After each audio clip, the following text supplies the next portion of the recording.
Il y a un rapport qui a été fait en France sur l'observation de la météorologie et qui montre que sur la période 1990-2000 versus 2000-2018, donc il y a eu un moment de bascule, on va dire au niveau des années 2000, où la quantité de ressources en eau renouvelables a diminué de 14% en raison d'une baisse des précipitations et une hausse de l'évaporation. En hydrologie, il faut comprendre que quand on fait un bilan à l'échelle d'un territoire, à l'échelle de l'année, en fait, on considère que ce qui s'évapore est perdu ou reviendra pas ou plus tard sur le territoire.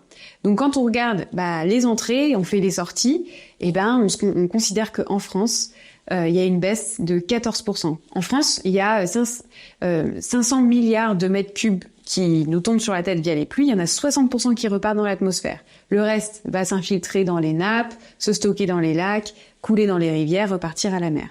Et on considère que avec le changement climatique, il y a déjà un changement dans le régime des précipitations. Comme je le disais juste avant, certaines régions vont s'assécher. Par exemple, dans le sud de la France, le pourtour méditerranéen, le sud-ouest, on constate déjà une baisse annuelle des précipitations. Comme on constate une augmentation des feux de forêt, enfin l'étendue des feux de forêt. Ça c'est complètement lié, effectivement, un sol sec est plus propice à s'enflammer. Et en plus de ça, effet qui se coule, évaporation en masse parce que vague de chaleur, parce que il fait plus chaud. Ça entraîne encore plus de pertes d'eau. Ça entraîne encore plus de pertes d'eau. C'est pour ça qu'on a une baisse de la ressource en eau disponible. Ça veut dire qu'on n'a plus accès à cette eau-là, qui normalement s'infiltre dans les sols et rejoint les nappes ou coule dans les rivières. On va en avoir de moins en moins. On va en avoir de moins en moins à l'échelle de l'année, mais aussi une répartition infra-annuelle qui va être différente. D'une manière générale, le sud, le pourtour méditerranéen va s'assécher. Le nord, lui, va sûrement s'humidifier. Il y aura plus de quantité de pluie.